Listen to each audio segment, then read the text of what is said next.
Hi, welcome to Working Upstream for Title V nutrition leaders who are wanting to learn a little bit more about how to lead adaptively. My name's Janine Herrick, and I'm really excited to talk with you today. So a little bit of background information about who I am. I've been really fortunate to have had a rewarding career in public health. And what I've been doing has been helping other professionals develop their own capacities to do important work. So I basically work through others to help them move forward and to lead. And the common thread for me in both work that I've personally led and in the work that I do to help others lead is this common thread of change. So you can get more details about my long work history on LinkedIn or on my website. I've got a little on there. But basically, I've been working on this concept of how to do change right, how to do change work right, for quite a long time. In my last senior position in the practice arm at University of North Carolina, Chapel Hill's Gilling School of Global Public Health, I was a senior advisor, and some of my main responsibilities were helping to support and participate in 3 different leadership development programs, plus a series of a lot of extra management retreats and workshops and customized trainings for specific clients. But for those 3 leadership development programs that I worked with, I learned a lot. I kind of see myself as like a student of leaders, and I've learned a lot about what makes great adaptive leaders kind of do transformative things. And I've had the privilege of coaching dozens of leaders throughout those programs, and I still continue to serve for 2 of those national programs. I've just started a private practice, but I'm also still senior staff with the Emerging Leaders in Public Health program, which is sponsored by the Kresge Foundation. And I'm also a senior staff member on the Adaptive Leadership Corps for the National Maternal Child Health Workforce Development Center. And I'm also an adjunct faculty member at the Public Health Leadership Department at the School of Public Health there. So I'm still kind of have my foot in a lot of things at UNC, but I'm also developing my own private practice in addition to that. So I have this sort of teach everything I know philosophy, and that really gets fulfilled a lot by doing things like this and guest lecturing and getting to continually make contact with lots of wonderful public health leaders. So I want to humbly say thank you to you for spending the time with me through this very short series. I've designed it in such a way that it should hopefully feel a bit bite-sized for you busy leaders. There will be corresponding handouts for each of the sessions, and I hope that it just feels fun and enjoyable for you. And without further ado, I will get us started here. So this is our roadmap for today. Like I said, I've broken it into 5 different little mini sessions. The first is going to focus on thinking adaptively, and what does that mean, and how can I do it, and how can I help others that I manage in my teams and in my staff do it as well. And because I mentioned to you change is the common thread of everything I do, I'm going to talk to you a little bit about change and change process and how it kind of comes together with adaptive leadership. And so we'll talk a little bit about preferences around change and the nuts and bolts of change management. And then we're going to talk a little bit about this concept of shifting upstream. It's a term that I use a lot. It's a term that I hear a lot. But in your situation in maternal child health nutrition, it connects most easily with the PSE work, the policy, systems, and environment work that you're tackling and taking on and learning about and engaging with. So when you hear me use the word upstream, you can kind of think about your PSE work. And those 2 things could have some relation to one another.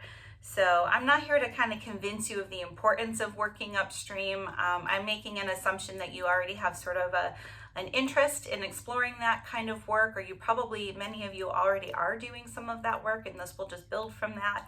And I get personally a little bit frustrated sometimes when I read material after material and go to presentation after presentation that focuses on why this is important, but it doesn't really give a lot of structure or help on the how side. So I'm sort of very practical and like to talk about the how. So that's where our emphasis will be through this. And that's a perfect way to segue into the next mini session, which I've written here is called Exploring Root Causes, but really what that's going to be is just a little bit of an overview of some thinking systems tools that might be of help to you, many of which that we use at I call it the center, the Maternal Child Health Workforce Development Center.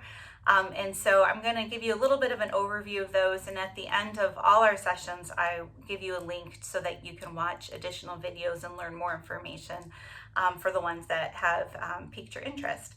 And then finally, we'll kind of summarize with a discussion about how to plan for upstream impacts and some tips and strategies along the way. I'm going to try to give you some examples of where I've seen it working well. These are the learning objectives that you got when you were presented with this learning opportunity. So I'm hoping that by the end of these 5 mini sessions, you're going to be able to explain what the key characteristics of adaptive leadership are.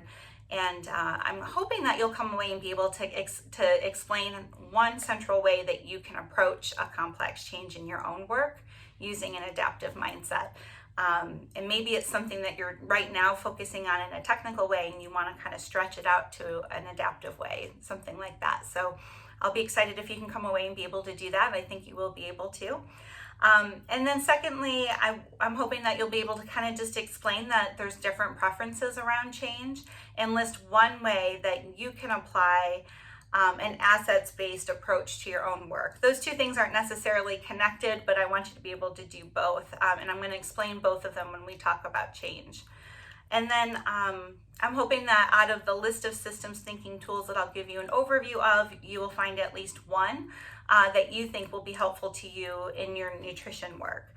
And lastly, I'm hoping that you'll be able to kind of explain that change management process and how it might apply to either current or future work that you might do in policy systems and environment work.